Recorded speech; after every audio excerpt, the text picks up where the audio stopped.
আনন্দদের তাড়াতাড়ি এই তাড়াতাড়ি দেবেন এত রাস্তা কি গেল তাহলে আবার ব্রিজে হ্যাঁ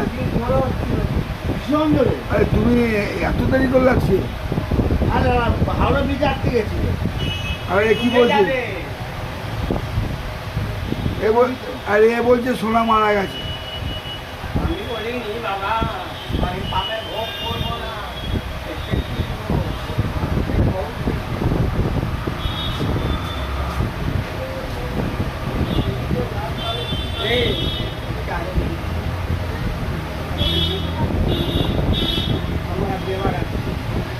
আমি একটু বাড়ি সবাই হবে না কম করে যাবে। আরে কম করে তো রাস্তা